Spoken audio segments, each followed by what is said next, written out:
Programa ADV Jus. Oferecimento Qualisystem Informática. Automação e serviços para a área do direito. 3234-2720. Olá, amigos, estamos chegando com mais um ADV Jus TV. Como sempre, já começo agradecendo você que me acompanha sempre através da TV RP Canal 9 da NET, das redes sociais, do Facebook, do Instagram e também através do nosso site, o advjus.net. Muito obrigado da companhia, aliás, a companhia de sempre. Hoje, com imensa satisfação, eu estou recebendo minha colega, também professora da FEA-USP aqui de Ribeirão Preto, a doutora Luciana Romano Morilas. Ela, como eu disse, é advogada, professora e doutora em regime de dedicação integral à pesquisa na FEA-USP aqui de Ribeirão Preto, além de outros títulos que possui. A nossa pauta é muito interessante, é jurimetria, CNJ, mediação e conciliação. Inclusive, tema de uma palestra brilhantemente apresentada pela nossa convidada nesta semana que passou, aqui mesmo na sede da 12ª subseção.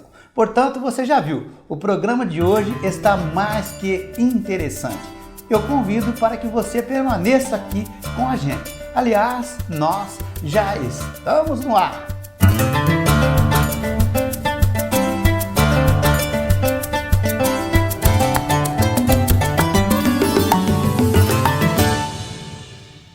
Doutora, professora, muito obrigada de ter aceito o meu convite e participar conosco aqui do nosso programa. Agradeço muito o convite e a oportunidade de estar aqui. É uma forma de trazer um pouco da academia para a comunidade. Fico muito feliz. Muito obrigada. Certo. Eu quero abrir esse programa te parabenizando. Eu estive lá na casa do advogado, né? Acompanhei a palestra que foi proferida pela senhora, por mais um outro colega. Foi realmente muito legal, né? E quero já iniciar falando também o seguinte, a pesquisa que foi desenvolvida, né, foi contratada, a senhora, pelo CNJ juntamente com o professor Evandro. Doutora, os resultados foram reveladores? Foram reveladores, foram muito interessantes os resultados que a gente conseguiu.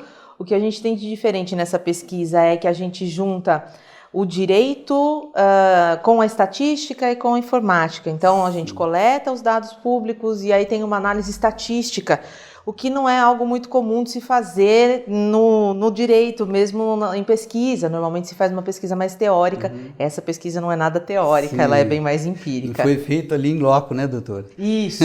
Além da questão do computador, também teve uma boa parte de viagens, né, para fazer entrevistas. Viajamos aí por 5 estados do Brasil, então visitamos o estado de São Paulo, e esse a gente conhece mais perto, mas foi uma experiência muito interessante conhecer os estados do Ceará, do Piauí, do Rio de Janeiro e do Paraná. Então a gente tem dados aí quantitativos de todos esses estados e qualitativos da pesquisa que foi feita lá nos lugares. Então a gente viajava até lá e entrevistava os magistrados, os servidores, sobre mediação e conciliação. E para quem acha que são só os estados lá do norte que eles estão assim numa situação de prejuízo, não é bem assim, né, doutor? Não é bem assim, infelizmente não é bem assim. A gente tem aí uma ideia pré-concebida, né, dos estados do Nordeste. Mas, se eu puder te dizer alguma coisa, me parece que eles estão mais organizados do que um outro estado aqui da região sul. Eu fiquei mais surpresa, talvez por expectativa também, Acho né? que sim, é isso mesmo. Doutor, agora a pesquisa, né, o trabalho teve várias etapas e iniciou-se ali pela jurimetria eficiente, é isso, doutor? Isso, a gente começou o trabalho, então, coletando os dados, e isso só é possível porque hoje a gente tem o processo judicial eletrônico, tudo informatizado, então a gente consegue coletar esses dados. São dados públicos, né? Pela nossa Constituição, os dados são garantidamente públicos. Existe uma grande dificuldade aí, porque uma coisa é o texto da lei, que garante a publicidade, garante uma certa uniformidade, outra coisa é o que a gente consegue identificar na prática. Sim. Então, a gente gastou muito mais tempo do que o esperado para a coleta desses dados. Né? Isso demorou muito mais do que a gente previa. Uma vez os dados coletados, aí passa para a parte da análise estatística, que vai nos dar algumas impressões muito interessantes e diferentes daquilo que a gente imagina, né? Para depois chegar até mim para fazer a análise do conteúdo jurídico mesmo dessas informações. Certo. Doutora, agora, como né, e onde estão inseridas as possibilidades de aplicação da jurimetria? E a jurimetria eu acho que é o futuro da advocacia, com né? certeza. Tratar os dados de uma forma diferente, né? Como os dados são públicos, a gente tem tudo. Hoje a gente tem no nosso banco coletados os dados, por exemplo, de todo o estado de São Paulo. Então, a gente consegue filtrar informações, por exemplo, por um réu. Você pega um réu ou por uma parte, então pega o nome de um banco, eu consigo dar todas as ações em que esse banco é envolvido. E aí, o que é mais interessante é a análise que pode ser feita. Então, a gente pode saber, por exemplo, esse banco ele mais é autor ou ele é mais réu? Quando ele é autor, ele ganha ou ele perde? Quando ele é réu, ele ganha ou ele perde?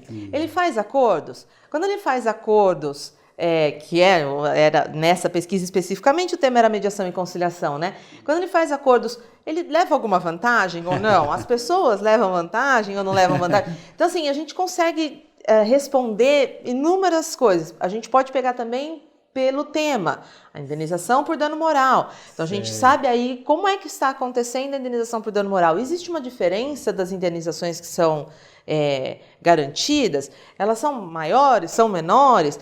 Tem diferença dependendo se o autor é homem ou mulher? Aí é que vem a parte da pesquisa. Quando o professor Evandro, meu colega estatístico, coloca esses dados no programa dele e me apresenta, aí é que vem a parte do pesquisador curioso. Aí a gente olha curiosamente aqueles dados, mas por que isso está aqui? E aí a gente vai buscar informação e tenta encontrar teoricamente respostas. É isso que é o mais interessante. Mas a aplicação da jurimetria é muito ampla. Praticamente qualquer coisa que eu quiser, eu consigo responder com a jurimetria. Inclusive, né, doutora, qual que é a margem ali de procedência de sentenças prolatadas ou improcedência, dependendo da vara que foi analisada? Sim, nós temos essa informação, a gente fez para apresentar na OAB uma análise específica da cidade de Ribeirão Preto, dos anos de 2013 a 2018, né? E, então, são 75 mil processos que a gente conseguiu analisar. A gente tem lá todas as procedências e improcedências por vara, processos sem julgamento de mérito, ou acordos homologados. Então, dá para verificar muito bem como que cada juiz julga, por exemplo. Evidentemente que aqui no programa nós não vamos falar, né, doutor? Exatamente. Mas esses dados existem e são factíveis, né? São. Então, e na França eles estão proibindo, inclusive, tá né? vendo? Na França já existe uma proibição de divulgar isso justamente para evitar algum tipo de manipulação. Então, né, dados são interessantes, mas eles podem ser manipulados, não deveriam. Por isso que a gente tem, né? A gente está lá trabalhando a pesquisa com ética, mas se cair em mãos erradas, isso pode dar problema. Inclusive, eu queria fazer esse link, né? Como o Brasil se situa com relação justamente a investimentos, né, gastos aí relativos ao funcionamento da máquina, e justamente iniciar ou comparar, né, se a gente olhar lá com relação às outras nações, doutora. Então, a gente fez uma pesquisa inicial para justificar, né, o nosso tipo de trabalho. E o Brasil não está muito bem, né? Não está muito bem na foto. Não tá. Gasta-se muito em porcentagem do PIB com o judiciário, comparado com outros países, os dados estão claros lá no nosso relatório, comparados com outros países, sejam países de tamanho semelhante como os Estados Unidos, ou sejam países de área jurídica semelhante como Portugal, Itália, a Espanha, a gente investe muito mais do PIB no judiciário do que esses outros países. E a gente percebe que existe uma certa ineficiência. Então, nós fomos procurar, isso também nos preocupou. Fomos procurar para tentar entender onde é que está essa ineficiência. E aí, que o meu colega estatístico, ele fica assim, não, mas os processos precisam ter algum padrão. Aí eu falei, não tem padrão. Não vai não, ter. mas tem que ter padrão. Não tem padrão. E aí o padrão que ele encontrou, né, não tem padrão, a gente tem a prova hoje de que cada caso é um caso, que todos os advogados sabem aí, mas a gente tem a prova.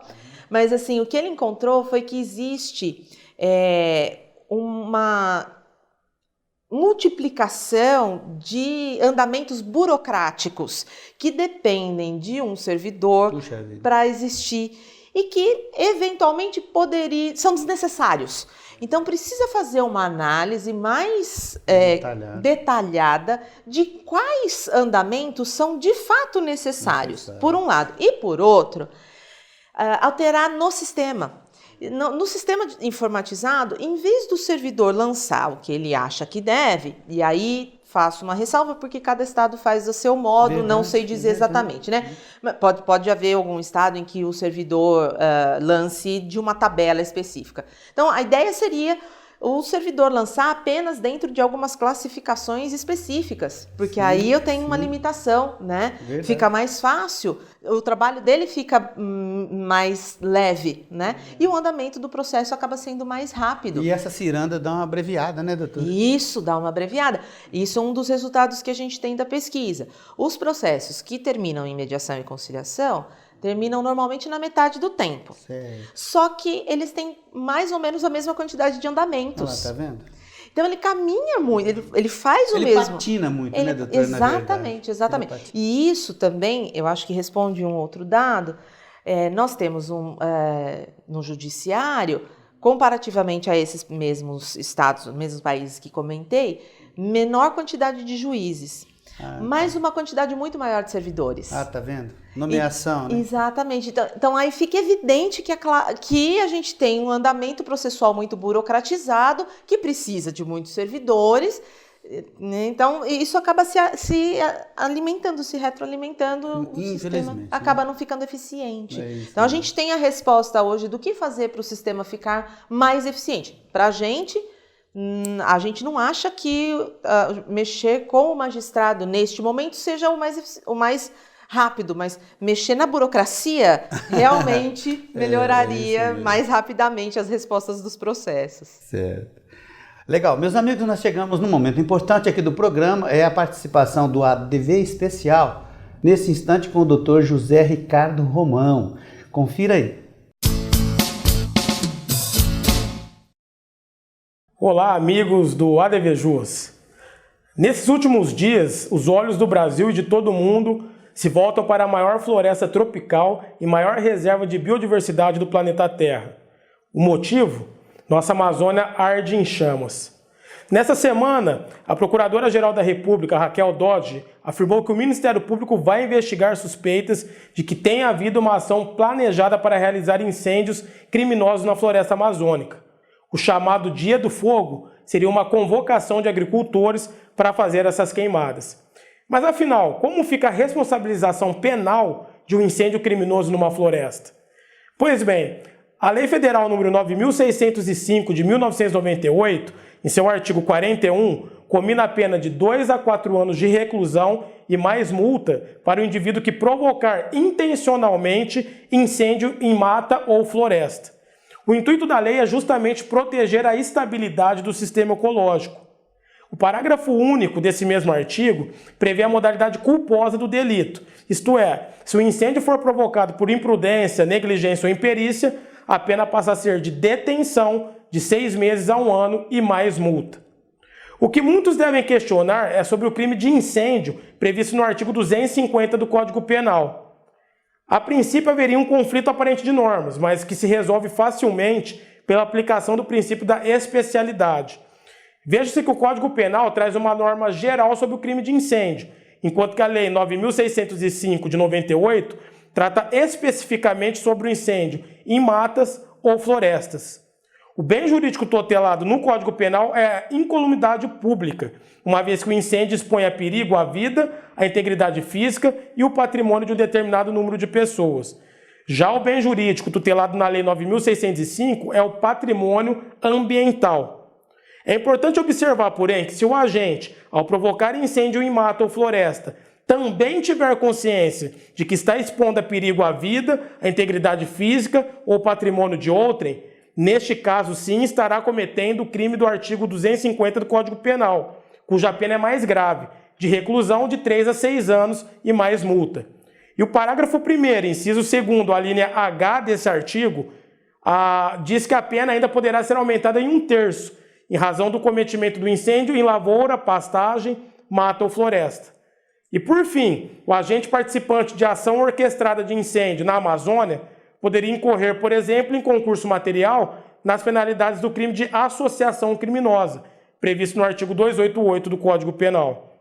Com dor no coração por mais um desastre ambiental no Brasil, encerramos nossa participação de hoje, esperando que os responsáveis sejam exemplarmente punidos, tanto em âmbito criminal quanto em ações cíveis e ambientais indenizatórias. Até a nossa próxima participação no ADV Especial. Ok, obrigado, doutor. Nós vamos fazer um ligeiro intervalo. O nosso é, pequenininho. Voltamos já. Aguarde, por favor. Quali System Informática. Oferecemos o melhor para você em serviços de tecnologia. Apresentamos o Legale Web, perfeito para qualquer tipo de advocacia. Também o Quali Saúde, controle total em gestão de planos de saúde. E disponibilizamos sistemas e integração, suporte técnico e muito mais. Quali System Informática, 20 anos de experiência. Consulte-nos. Arcângelo Imóveis, venda, locação e administração. Compromisso e confiança. Arcângelo Imóveis. Legal, estamos de volta então com o ADV Just TV de hoje. Olha, para nossa honra e satisfação, nós recebemos aqui em nossos estúdios a professora doutora Luciana Romano Murilas, e nós estamos falando a respeito de jurimetria, CNJ, mediação e conciliação. Doutora, nesse instante eu te pergunto a respeito do ADR, né? O que pode ser refletido sobre o chamado método de resoluções de controvérsias? Vamos lá. Eu acho que é uma das vantagens dessa pesquisa. O judiciário é muito conflituoso, né? E reflete os conflitos sociais. Se a gente tem hoje uma taxa de congestionamento no judiciário, é porque a gente tem uma sociedade mais desenvolvida, com mais altas taxas de urbanização. Sim. Isso gera mais conflito no judiciário. A gente tem hoje, eu posso dizer sem sombra de dúvidas, que a gente vive uma sociedade de conflito. Bom, sim. E a ideia dos métodos alternativos de solução de controvérsias é devolver às pessoas a capacidade de resolver os seus próprios conflitos. O que a gente tem hoje são pessoas que, tendo seus conflitos, decidem colocar na mão de uma terceira pessoa, o Estado, para resolvê-los. É isso. A ideia seria que as pessoas mesmo se resolvessem, e aí a gente teria uma sociedade pacificada. Por quê? Quando alguém ganha um processo, alguém sai feliz, mas alguém sai muito chateado, porque perdeu. E às vezes os dois fazem chateado. Exatamente, porque existe a sucumbência recíproca, tudo bem. No processo de solução alternativa, a ideia é que as duas pessoas saem com o conflito resolvido. Então, assim, numa situação de família, por exemplo, que você tem uma relação continuada, em vez do juiz determinar quem que tem que ficar, a ideia seria que essas partes ficassem mais em paz, porque vão ter uma relação para o resto da vida. Então, a ideia da solução alternativa é muito interessante, porque pacifica socialmente. Então, o Estado deixa de ser aquele órgão julgador que decide, de fato, quem é que tem razão naquele conflito, e passa a ser um órgão intermediador que coloca as partes em acordo. Não é negar prestação jurisdicional, é prestar a jurisdição de uma maneira diferente, com o intuito de pacificar a sociedade. Fala-se muito que mediação e conciliação é para desafogar o judiciário. Eu entendo que o desafogamento do judiciário é um aspecto secundário. O judiciário fica desafogado porque o conflito se resolveu de fato. Aquele conflito que se resolveu de verdade, ele não retorna ao judiciário, né? E a sociedade fica mais tranquila, com menos conflitos. Pode parecer uma ideia um pouco sonhadora, romântica. mas romântica, mas enfim, né? Ainda doutora, precisamos de um pouco de romance também, né? Precisamos, sem dúvida. Agora, falando um pouquinho a respeito aí de estatísticas, né, de percentagens, tem uma que é assustadora, né? Inclusive foi depreendida justamente desse trabalho maravilhoso que a senhora depreendeu aí, que a senhora executou, né? Que foi possível verificar, inclusive, um crescimento de 39% né, no aumento, né, do número de processos. Doutor, o custo disso é astronômico também. Sim, sim, por isso que tem que aumentar a quantidade de investimento, né? Então, o investimento fica alto, né? Porque a gente tem uma alta taxa de litigiosidade. Então, teoricamente, as respostas são que quanto maior a taxa de urbanização, maior o nível de litigiosidade. Os nossos dados respondem isso de uma maneira muito interessante. Quanto maior o IDH municipal, menor a chance de realização de acordos. Isso a gente pega pela parte quantitativa e também pela parte qualitativa, a partir das entrevistas. Fica muito claro que quanto maior o grau de escolaridade, principalmente, mas também o nível socioeconômico das pessoas, menor a chance de se fazer um acordo. E isso é uma curiosidade, né? O pessoal acha que o pessoal um pouquinho mais bem-sucedido na parte social e econômica é mais suscetível aos acordos, e não é por aí. Não é por aí. A pessoa parece que está cheia de direitos. Né? Eu sei os meus direitos, e às vezes não é bem assim, né? Então, saber os seus direitos não é necessariamente criar mais conflitos, né? Não é porque você... eu não acho abrir mão, mas não é porque você negocia, sabe? A pessoa entende que o simples fato de negociar o seu direito já está causando... já está dando algum tipo de problema. Não, qual o problema de negociar? Existem direitos que são negociáveis, né? Legal. Vamos negociar os direitos, vamos sentar numa mesa e conversar. Existe uma resistência à conversa. Eu acho que isso é uma coisa muito de Brasil, né? A gente anda muito resistente à conversa, a sentar e conversar. Não, eu penso isso, eu estou certo. Não é assim, a gente precisa tentar conversar, se entender um pouco melhor nos conflitos em geral, né? Qualquer coisinha hoje, eu vou processar. Não precisa ser assim, Vamos né? com calma. Vamos resolver de uma outra forma. É isso mesmo. Olha, eu quero fazer um parênteses agora, pedir licença para a doutora Luciana, para chamar aqui mais uma ADV especial com o doutor José Roberto Reis da Silva. Ele vai falar um pouquinho a respeito de direito do agronegócio. Muito legal, confira. Olá, meu nome é José Roberto Reis da Silva, eu sou advogado, professor e palestrante há vários anos e a partir de hoje estaremos juntos nesse canal falando sobre temas importantes ligados ao direito do agronegócio. E quando falamos em agronegócio, logo lembramos de Ribeirão Preto, nacionalmente conhecida como a capital econômica do agronegócio. Mas a pujança do segmento se mostra quando analisamos os dados mundiais. O Brasil é o maior exportador mundial de açúcar, café, laranja e proteína animal. O segundo maior exportador de milho, soja e seus derivados. E o terceiro maior produtor e exportador de algodão, tabaco, couro e outros. O agronegócio é responsável por mais de 20% do PIB do Brasil. Segundo estudos do CPEA, o agronegócio emprega 19 milhões de pessoas no Brasil e garante bilhões aos cofres públicos com o pagamento de impostos. E ainda, a legislação agrária e ambiental garantem ao Brasil o sistema produtivo mais sustentável do planeta, o que é motivo de grande orgulho.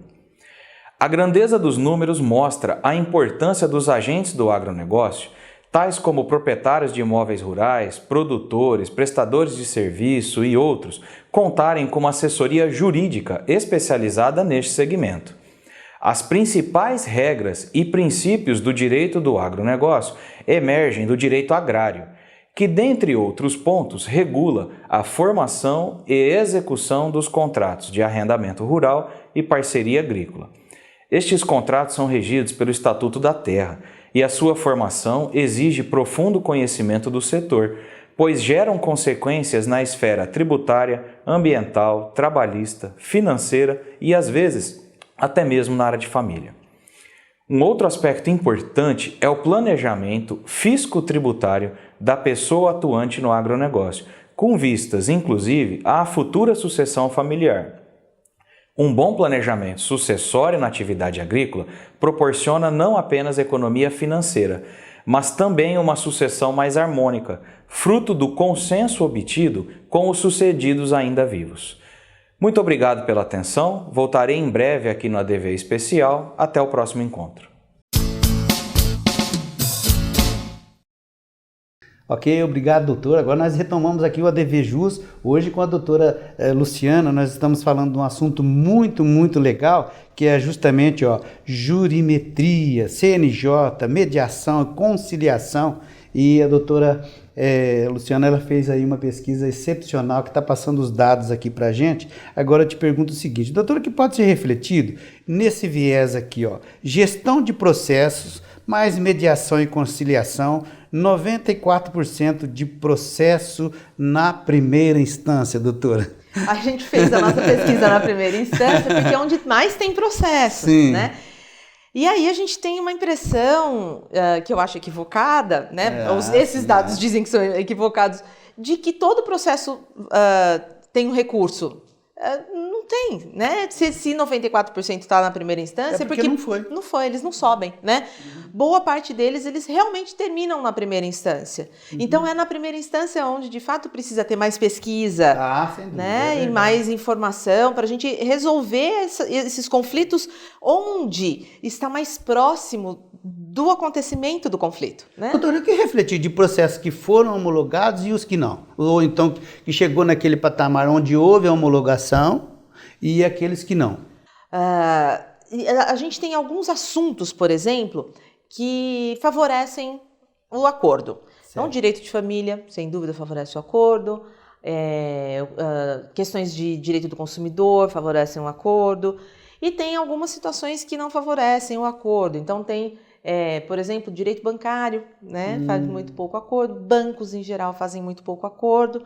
E aí é um outro ponto que a gente precisa tocar. Se a gente for olhar em outras pesquisas do CNJ, existem aí os três maiores litigantes são o próprio poder público, os bancos e as empresas de telecomunicações. Esses são os campeões. Esses são os campeões. E se os bancos não fazem acordo, e ele é um dos campeões, ele provavelmente tem grande parte desses 94% desses processos em primeira instância. Então, o ideal seria atacar nessa frente com os bancos. Então, tem alguns dos magistrados que eu encontrei, e entrevistei magistrados excepcionais, já percebendo isso apenas pela experiência, pela vivência, sem os dados, porque a gente tem os dados agora, né?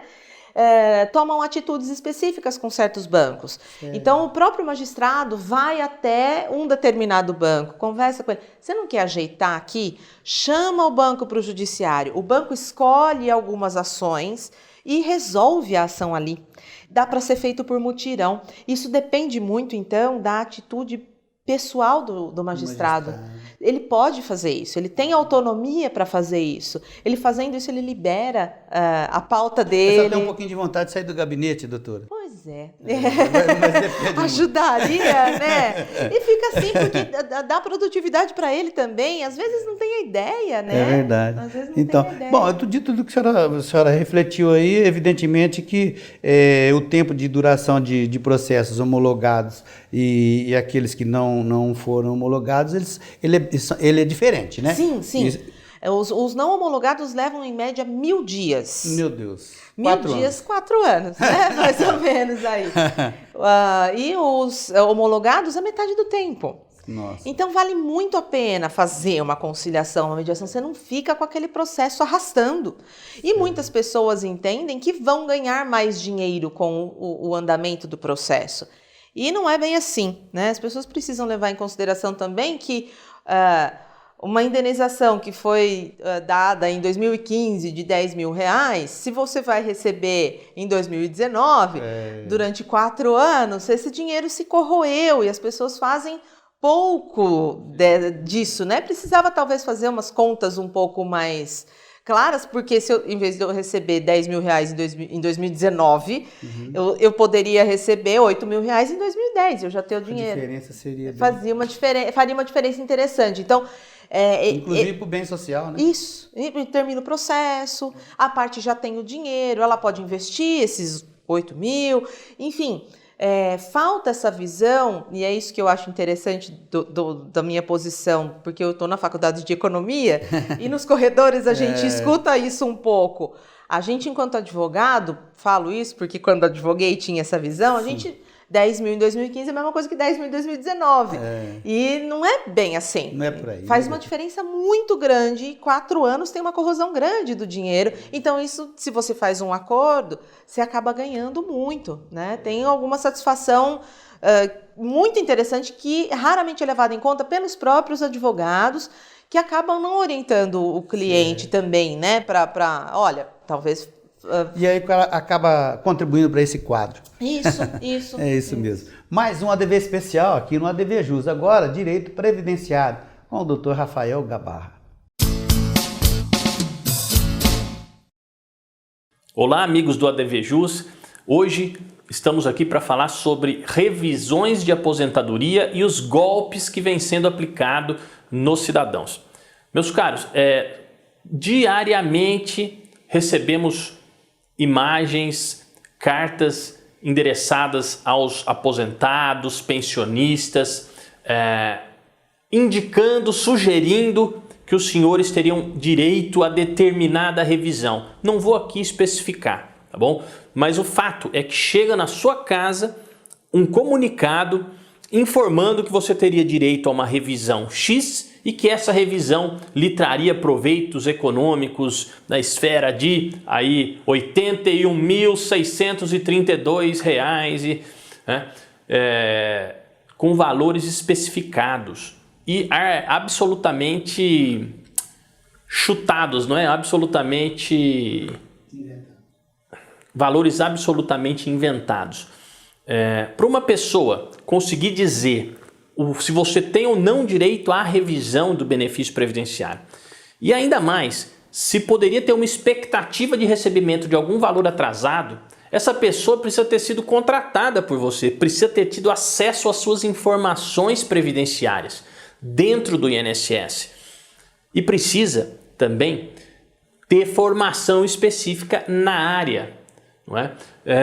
É consabido, as pessoas têm conhecimento de que existem muitas fraudes, inclusive envolvendo servidores internos do INSS. Mas, pessoal, fica a dica. Quando chega uma notícia na sua casa de algo inesperado, algo, para dizer, milagroso, não é? Algo que você nem sequer esperava e a pessoa te anuncia que você tem um direito a um atrasado num valor significativo, mas para isso você precisa fazer o contato no telefone X, assinar tal documento e, na maioria das vezes, pagar o valor das custas processuais. Pessoal, é justamente aí que reside a fraude.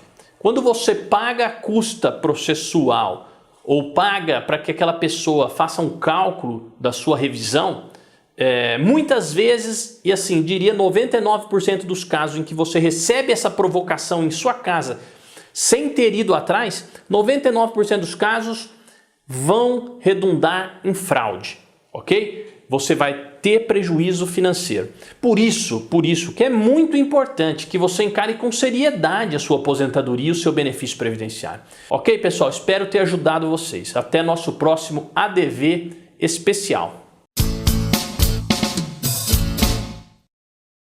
Legal, muito obrigado, doutor. Doutor, agora 2 coisinhas para a gente, já estamos no finalzinho do nosso programa. Uma coisa pitoresca que você encontrou na pesquisa, né? Que foi lá no Piauí.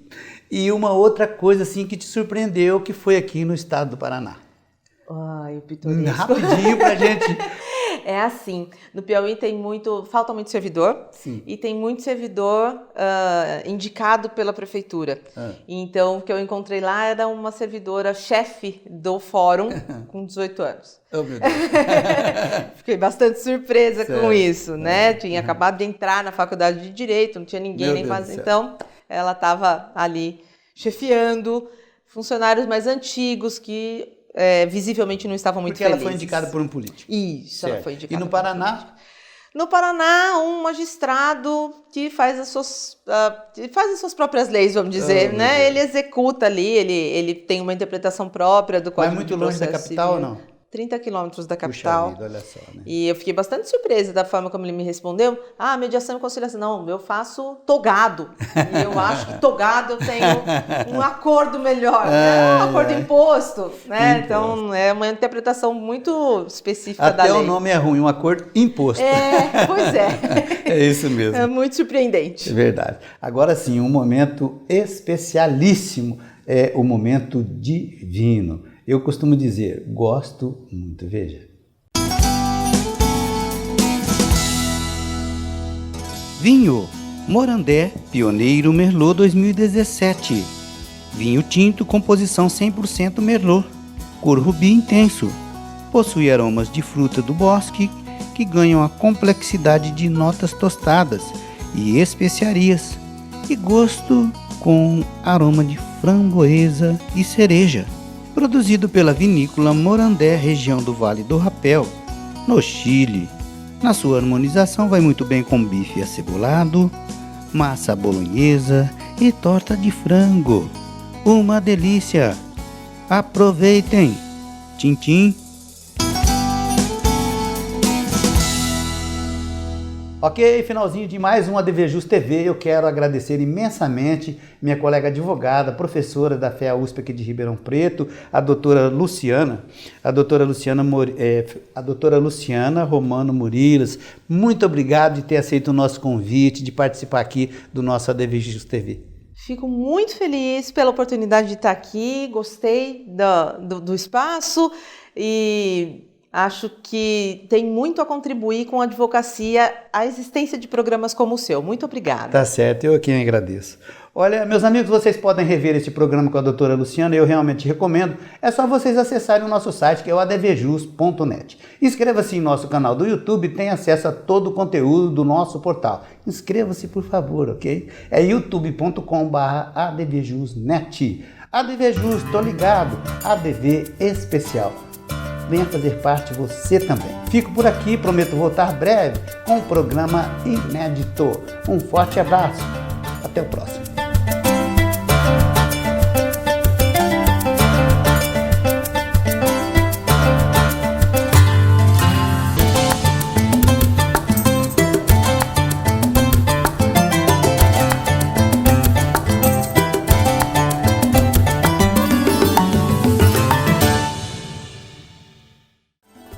Programa ADV Jus. Oferecimento Qualisystem Informática. Automação em serviços para a área do direito. 3234-2720.